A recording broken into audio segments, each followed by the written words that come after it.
d'être venu. Donc voilà, on a fait cette petite conférence de presse pour mettre tout le monde un peu au courant pour, certes, la saison prochaine, mais également refaire un retour là sur la fin de saison qui était un peu fin de saison un peu boulogne. Donc c'est pour ça qu'on a préféré convoquer la presse, que je remercie de leur présence. Également les élus qui nous font l'honneur d'être présents. Monsieur le maire, Philippe Queneau, messieurs les adjoints, Nick Morel et Joachim Dufaux.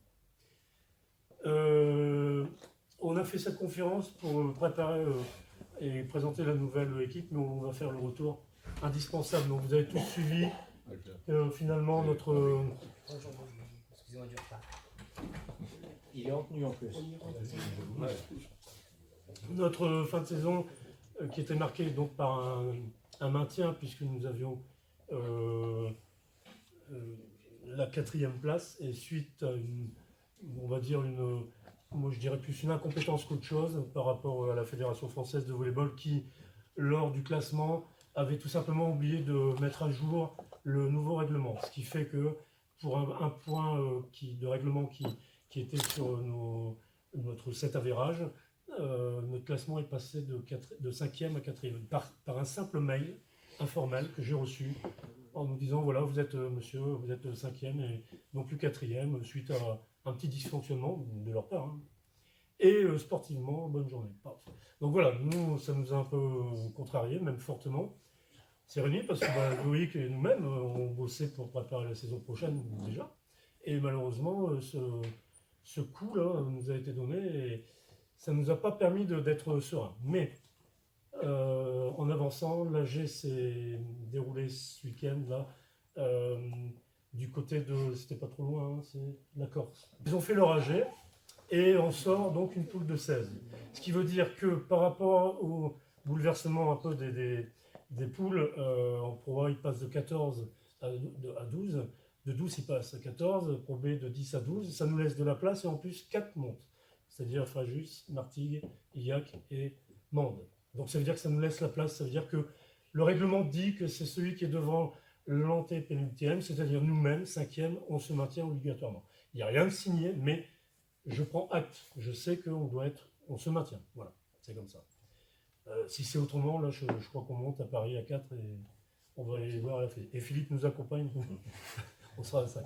Donc voilà, donc le maintien, on ne va plus en discuter, il est obtenu, voilà, c'est comme ça, malgré toutes les déboires par rapport à ça, parce que c'est vraiment pas... Nous, on était vraiment énervés et dépités, parce qu'on avait encore les phases finales des jeunes, c'était vraiment pas réglo de fonctionner comme ça. De plus, l'Assemblée Générale s'étant passée, ils auraient pu, je pense, par correction, envoyer... On est les seuls, dans ce cas-là, ils auraient pu, par correction, me renvoyer un petit mail en disant, bon, finalement, voilà, l'équipe de Arnes étant 5e se maintient, vu la façon dont les poules se sont mises en place. Bah non, j'ai pas une nouvelle, j'ai rien, donc on attendra comme tout le monde, peut-être par la presse, je n'en sais rien.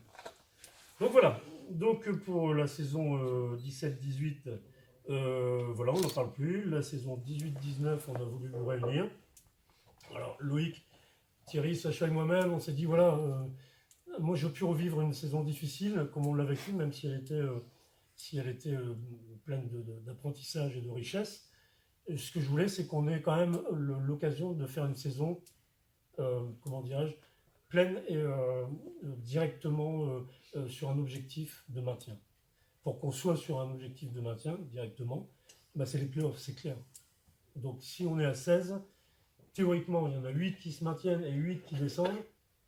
Et ben non, apparemment, l'AG a fait différemment. Peut-être qu'ils auraient voté 6 qui feront les playoffs et 10 qui feraient les playdowns. Alors là aussi, c'est pas officiel. On attendra comme tout le monde. Il n'empêche que l'objectif pour les prochaines de notre groupe, il y a un double objectif, c'est de se maintenir de belle manière. J'appelle ça de belle manière parce que je veux qu'on fasse les playoffs, c'est clair. C'est l'objectif qui est fixé par le club. Et que dans le même temps, puisque cet objectif nous permettra de jouer le maintien sereinement, on pourra là faire jouer des jeunes et faire jouer la formation, puisque c'est aussi l'objectif du club. D'accord ? Sur les années où, depuis qu'on a repris le club, on n'a jamais lâché cette affaire, on veut que les équipes jeunes soient présentes en phase finale. On en a eu 2 cette année, on en a 2 qui ont été barrés juste au dernier tour, avant les phases finales. Donc on est sur la bonne voie. C'est-à-dire qu'au niveau de la formation, on est bon, les gamins sont présents sur le plan national et on a également des jeunes qui sont en équipe de France. Bon. Donc on veut faire un amalgame entre l'équipe sérieuse et expérimentée que Loïc a construite avec des jeunes autour qui viennent étoffer le groupe et qui sont issus du club de Ham. Je pense qu'on peut dire qu'il y a 2 arrêts. C'est M. Lomel Alan qui arrête le volet et Marc Darieux qui nous a fait une saison en tant que passeur assez honorable, mais qui, avec des souffrances au niveau des genoux, préfère arrêter et prendre une année sabbatique pour guérir ses problèmes de genoux. On présente l'équipe, Loïc. L'effectif par rapport à cette année qui vient de se terminer n'a pas énormément changé, hein, parce qu'on garde l'ossature des jeunes. Et j'ai rajouté 3 joueurs en plus. Passeur, Max Dillis que vous connaissez, pour remplacer Marc qui arrête pour soigner. Je prends un central pour remplacer Alan. Et un récep 4 en plus que je voulais rajouter dans l'effectif. J'en avais pris un au mois de décembre finalement qui s'est blessé et qui a dû repartir.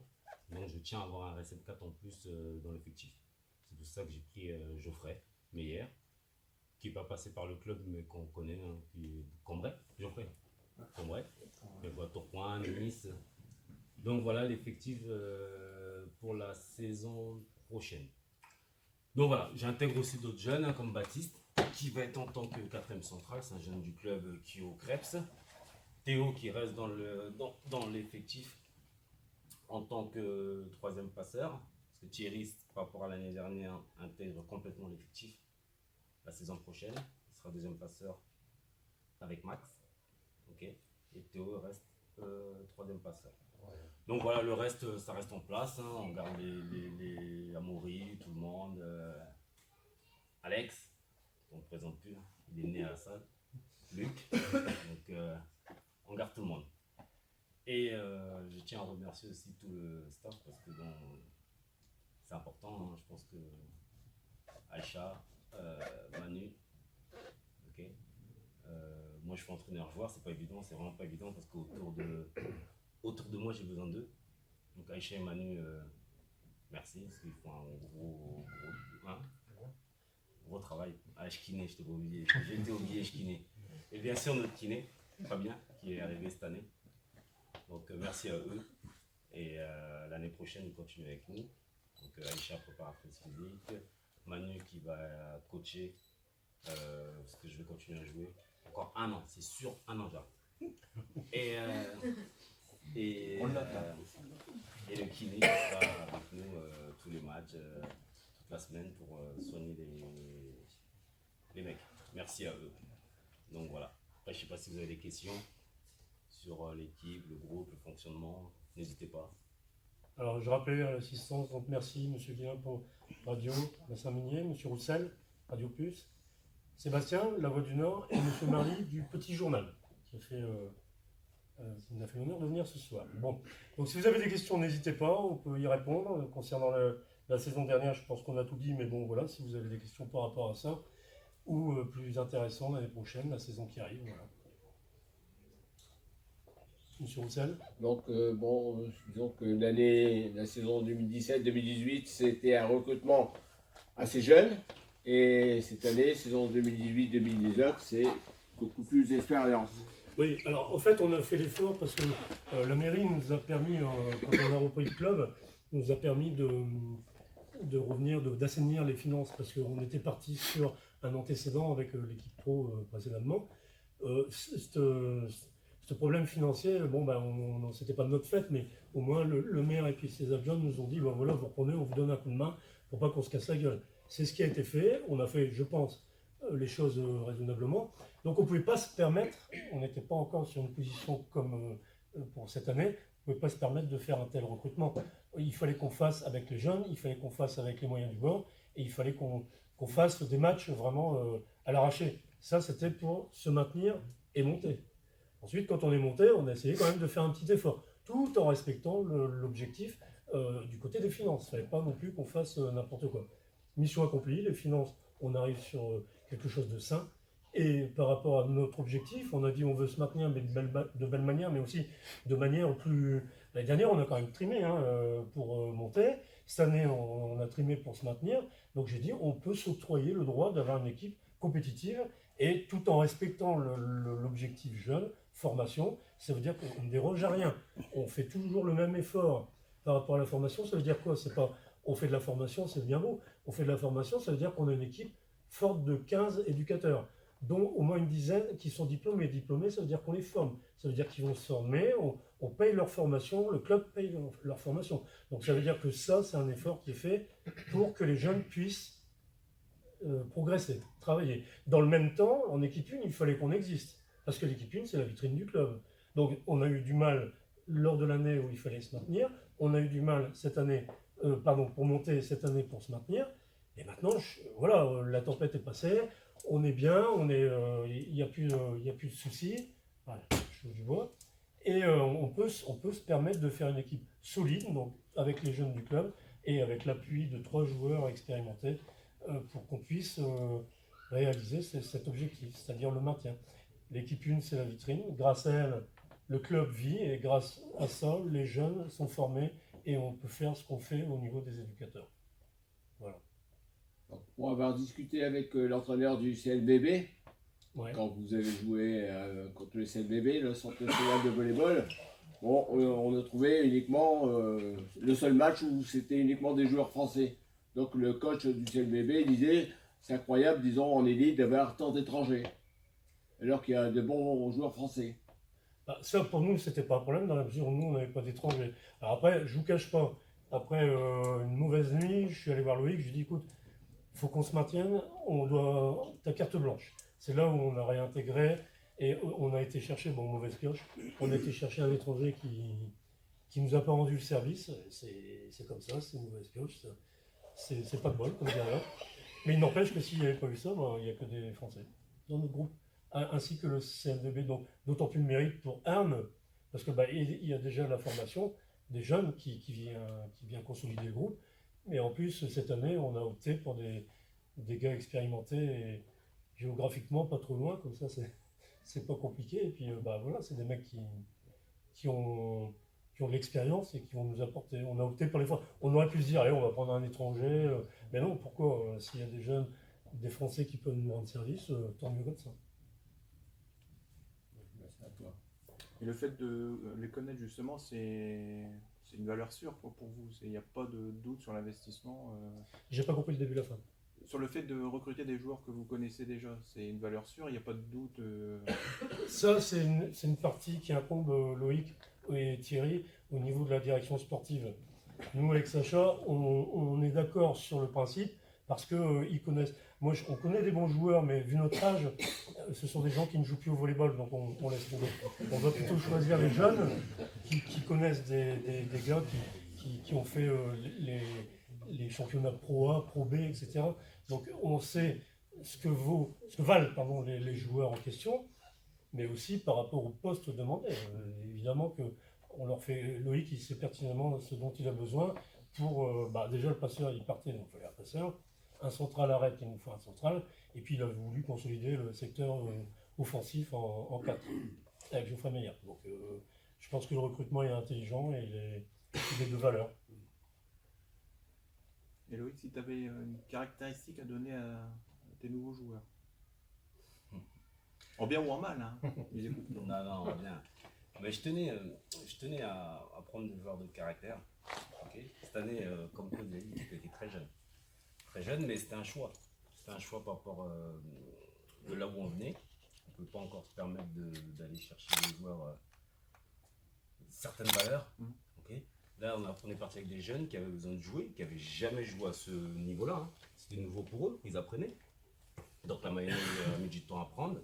Mais après, on l'a vu en deuxième partie du championnat. Force de travailler, persévérer, c'est très bien passé. Mais je tenais à avoir des joueurs de caractère. Okay. Comme je l'ai dit, je vais encore jouer. C'est pas évident de tout gérer. Okay. Donc, avoir des joueurs de cette envergure-là, qui ont l'expérience à ce niveau-là, ça va faire du bien au groupe, ça va faire du bien aux jeunes. Je ne serai pas obligé d'intervenir tout le temps parce que les mecs, ils savent ce qu'ils ont à faire, ils connaissent leur taf. Donc ça va énormément m'aider aussi dans mon rôle dans le groupe. Donc je tenais à Ça va avoir t'enlever les de la gens pression. caractère. Pardon? Ça va t'enlever un peu de pression. Pression, non, parce que j'ai besoin de ça. On a besoin de ça. On a besoin de la pression pour avancer. Moi, personnellement, oui. Donc, non, ça va pas m'enlever de la pression, mais ça va peut-être me permettre de plus me concentrer dans mon rôle, de joueur, Mhm. mais ça m'enlèvera pas de pression. D'autres questions? Pascal? Monsieur Marie? Oui, on parlait aussi vis-à-vis de l'équipe. On a mentionné Manu qui donne un coup de main en tant que coach, Aïcha en tant que préparatrice et Fabien en tant que kiné. C'est quand même important et c'est là aussi, c'est vis-à-vis des autres clubs et vis-à-vis d'une ville comme Arles, on ne va pas jouer, on essaie de professionnaliser quand même au niveau de l'équipe, d'avoir un staff médical. Fabien est là de plus en plus et il donne vraiment un coup de main aux gars qui ont un petit pépin, c'est rassurant, c'est vraiment important. Aïcha qui est là tout au long de l'année pour la préparation physique, etc., etc. Et puis Manu qui est là pour soulager un peu Loïc. On garde cette ossature, on garde ce schéma parce que ça fait sérieux.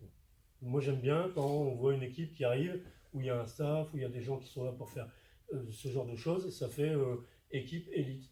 Et voilà, c'est ce qu'on veut, c'est montrer à toute la France quand c'est un truc aussi, on y tient, mais on en parlera après, avec notre équipementier, monsieur Tchekoto, qui vient nous apporter son soutien et en même temps sa marque. Moi j'aime bien aussi, ça fait tous les gamins, du plus petit au plus grand, tout le monde a un équipement pour la saison. Alors, voilà. Après, bon, certes, l'équipe 1 est un peu plus équipée, c'est normal, c'est la vitrine, hein, mais tous les gamins ont un équipement. Ça aussi, c'est important. Je ne veux pas qu'il y ait de différence entre l'équipe 1 et les gamins. Donc c'est là aussi où je rejoins ce qu'on disait tout à l'heure, l'importance de respecter ce budget, de dire il faut penser à tout le monde. Il y a une équipe 1 qui est vitrine, qui nous fait vivre, hein. C'est grâce à elle hein, qu'on est en élite et qu'on a des subventions, mais aussi il y a toute la formation derrière, et ça, voilà, on met du staff pour l'équipe 1.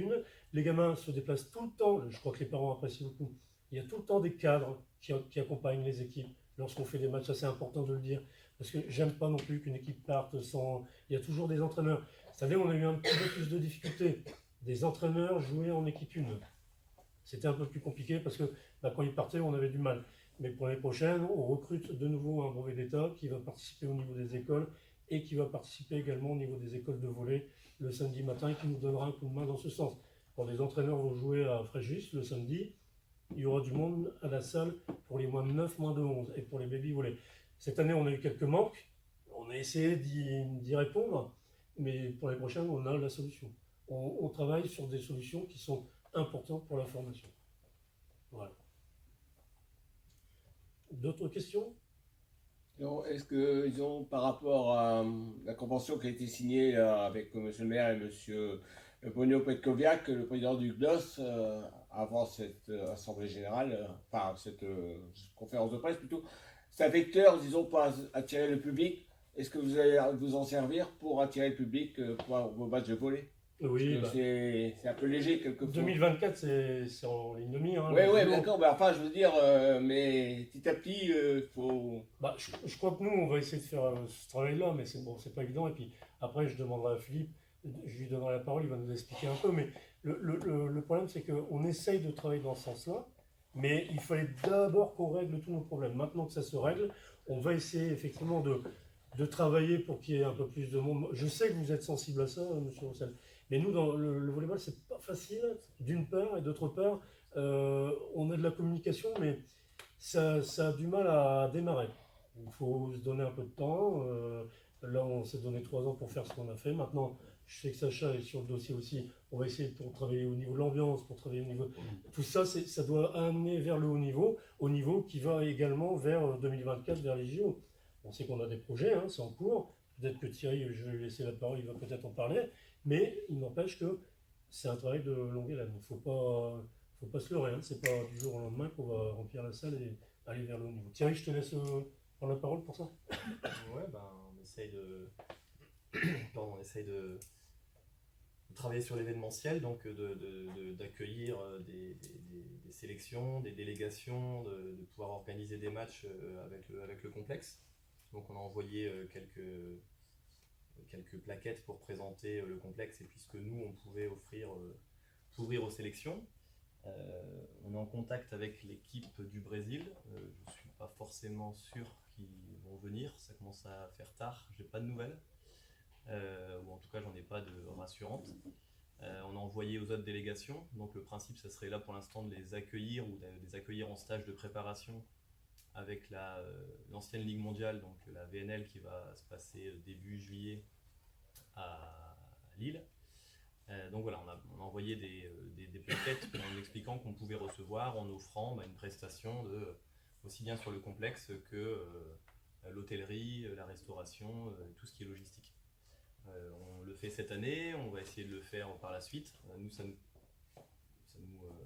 nous permet d'être visible, ça nous permet de faire vivre le complexe et le faire vivre et puis l'améliorer aussi. Donc l'an prochain, on devrait avoir une salle de musculation toute neuve avec du matos vraiment de très très bonne qualité. Donc où les équipes de Arles pourront aussi en profiter. Donc on va le faire sur le volley et puis on va voir aussi pour élargir sur d'autres sports, mais ça on verra plus tard. Alors sur d'autres sports, mais aussi si on revient un peu sur l'historique, avec Thierry et tous les membres du comité, je salue ceux qui sont venus ce soir, on a bien bossé parce qu'on a organisé France-Iran il y a 2 ans. Donc ça c'était quand même un match événementiel pas facile à assurer, télévisé sur l'équipe 21, etc. Donc Arles, la ville de Arles, le club de Arles, le volley dans la région a été mis à l'honneur. L'année d'après, on a voulu pérenniser un peu ce genre d'événement, donc on a fait un match international de Tourcoing avec une équipe polonaise qui a été une réussite aussi. Cette année, on espère accueillir une équipe. Bon, pour l'instant, c'est en discussion, mais voilà, Thierry il a les contacts. On espère que ça se fasse. Si c'est pas avec le Brésil, on espère que ça sera avec une autre équipe. Mais là aussi, on veut tirer notre épingle du jeu parce que voilà, l'outil est là, on a des arguments. Géographiquement, Tourcoing-Arles, il n'y a rien, quoi. L'année prochaine, on veut pérenniser, on fera un match international. On organisera quelque chose, chaque année, on veut pérenniser ça. Alors, sur le plan de l'organisation, on va également solliciter pour un championnat de France, jeune, l'organisation. Alors, on sait que c'est lourd, on sait que c'est... Bon, on attendait de voir les équipes des bénévoles, des membres du comité. Là, je sais que Jean-Luc, M. Damel, est allé à Laval. Bon, c'est une 50aine de personnes, de bénévoles qui travaillent, qui œuvrent pour que les phases finales soient organisées ici, que ça se passe bien. On a ce qu'il faut. On a la salle ici, on a la salle d'à côté. Quand on organise des événements comme ça, forcément, pour le club, c'est que bénéf, pour la ville de Arles également, et puis ça projette aussi pour 2024. On est une ville et on est un club dynamique. Donc forcément, c'est tout bon pour nous. Mais les phases finales, championnat de France jeune, on sollicitera pour l'année prochaine, mais on veut aussi un événement international. Donc ça, c'est plus Thierry qui aura peut-être l'opportunité et Louis qui auront l'opportunité de l'organiser, mais je veux qu'on pérennise ça. Comme ça, voilà un travail qui va faire ramener du monde et peut-être rendre fidèles les gens qui viendront découvrir le volley. Est-ce qu'il y a d'autres questions? Non? Bon. J'aurais voulu donner la parole à Monsieur le maire, Philippe, parce qu'effectivement, il y avait une réunion avant assez importante. Donc Philippe, tu viens le coup. Écoute, je te remercie de me donner la parole.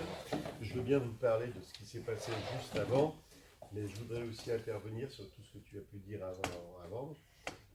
En particulier sur cette fin de saison, tu n'as sans doute pas, vous n'avez sans doute pas beaucoup dormi avec les problèmes de la fédération, je vais les appeler comme ça. Alors vraiment, pour comprendre cette situation, il faut vraiment être volleyeur, être né dans le volley, parce que moi je me suis fait expliquer plusieurs fois, c'est incompréhensible. Le principal, et on tire un trait là-dessus, non pas sur la saison, mais sur cet événement, parce que la saison a quand même été bonne. Je regrette, l'objectif était de vous maintenir, vous êtes maintenu, avec tout ce que tu as rappelé sur le passé du club. Hein, et aujourd'hui, aujourd'hui, vous avez réussi et je vous en félicite, vous les joueurs, mais vous aussi qui êtes à l'organisation, pour avoir fait que ce club, eh bien, il a une position cette année, pour la nouvelle année, Ouais. qui est bien dans les clous. Quoi, voilà, et ça, je vous en félicite. Alors, je suis très content aussi de revoir certaines têtes qui reviennent au club parce qu'ils y étaient passés et qu'on les a vus, n'est-ce pas, monsieur Dili, c'est ça. Hein. Et voilà, donc on va revoir les enfants, on va revoir madame bien souvent parce que la particularité des volleyeurs, c'est que quand ils viennent jouer, il y a les épouses, il y a les enfants qui viennent, et ça, ce sont toujours des grands moments. Hein. Voilà. Vous dire que, bien entendu, je vous souhaite une pleine réussite et d'être dans ces playoffs l'année prochaine. Et j'ai toute confiance non seulement aux entraîneurs, mais il l'a dit hein, tout à l'heure, il y a cette partie dite administrative, gestion du club et tout ça, c'est plus vous. Il faut non seulement des entraîneurs, mais il faut aussi des bénévoles à côté pour faire tourner un tel club. Ah oui, le volley.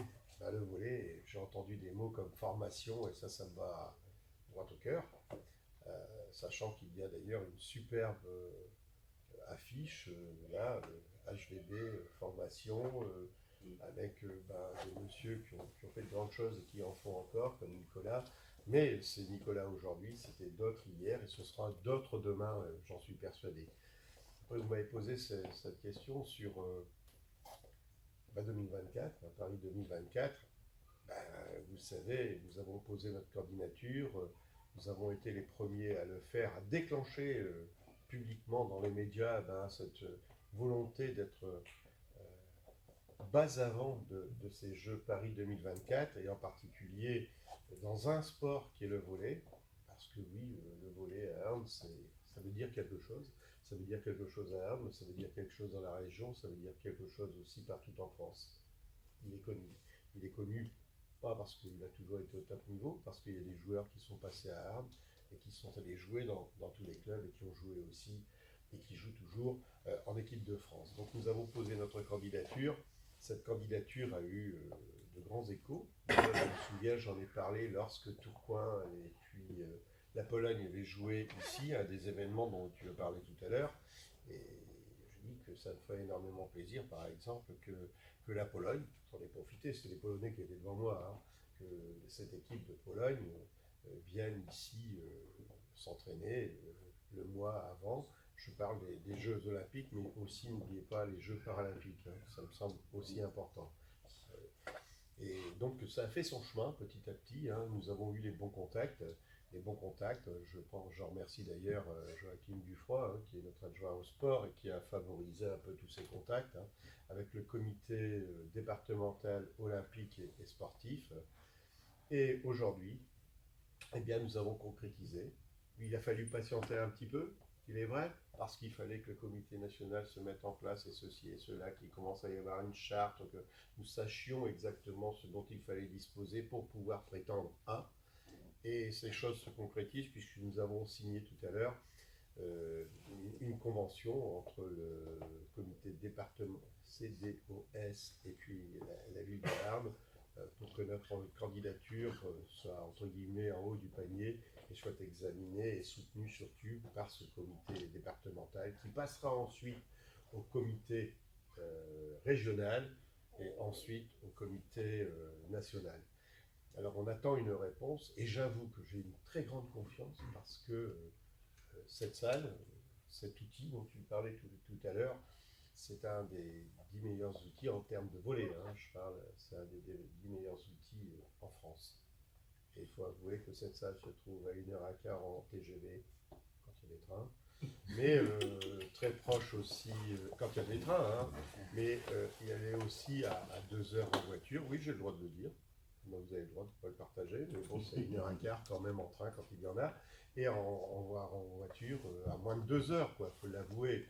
Et on a aussi une grande chance, c'est qu'il y a l'outil, il y a l'âme que vous avez créée dans cette salle, qui est importante. Et tout ça fait que nous avons énormément de chance. Il faut avouer que les volleyeurs ne font pas que jouer non plus au volley. Quand ils viennent à leur famille, il faut aussi pouvoir leur donner de quoi passer se distraire de temps en temps. Si on n'a qu'une balle de volley là-dedans, ça ne va pas toujours. Hein. Il faut aussi se détendre et on a tout ce qu'il faut au niveau culturel dans la région, au niveau aussi de mémoire, au niveau sportif, autre que le volley. On peut aussi s'intéresser à d'autres sports. Et donc nous avons énormément de chance, enfin moi j'y crois, énormément de chance pour que notre salle soit retenue. Alors, si elle est retenue, j'espère que nous aurons la réponse le plus rapidement possible. Il ne faut quand même pas espérer demain, hein, mais ça serait pour début en 2019. Parce que dès que nous aurions cette acceptation, les événements dont vous parliez tout à l'heure, internationaux, que vous souhaitez pour donner une âme à cette salle, une salle neuve n'a pas jamais beaucoup d'âme, mais quand on a appris de l'existence, qu'elle a reçu des équipes comme l'équipe de France, l'équipe d'Iran que vous avez cité tout à l'heure, il y a une âme qui se forge. C'est aussi la transpiration de tout ça qui fait qu'il y a une création d'âme. Eh bien, si nous sommes retenus et que nous sachons rapidement, ce seront les équipes internationales qui viendront vous voir pour pouvoir venir faire des matchs internationaux ou passer du temps dans votre salle, et cela bien avant 2024. Voilà, c'est tout l'espoir que j'ai dans cette demande, cette proposition de l'ARN 2024. Et vous savez que nous avons eu un grand moment aussi dans cette salle d'ailleurs, où on a désigné entre guillemets des ambassadeurs. Vous vous souvenez un peu, tous les sports étaient représentés. Nous, c'est volley à Arnes, c'est vrai, mais sachez que vous êtes soutenus par tous ceux qui aiment le sport. 2024, 100 ans après, si nous avons cette chance, il faut en profiter un maximum. J'ai encore ce souvenir quand, pas Marc, je l'ai dit tout à l'heure son nom, Nicolas. Nicolas est venu avec ses 2 médailles, vous vous souvenez, un soir, quand j'ai vu tous ces gamins qui, j'ai touché un champion, c'était extraordinaire dans les yeux de ces gamins. Je crois que vous le méritez bien. Merci.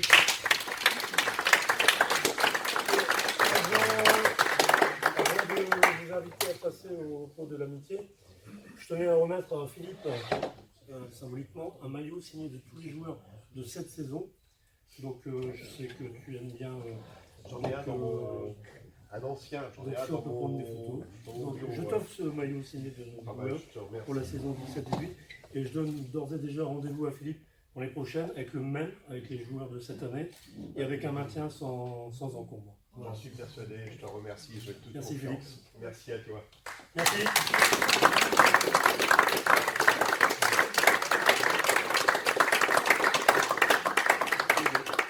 Oui, il est beau. Voilà. Bravo pour votre équipementier, c'est un superbe maillot. Je suis persuadé que ces couleurs-là, vous les défendrez avec votre cœur. Et puis aussi votre technique, hein, bien sûr. Merci à vous. Ok. Le pot.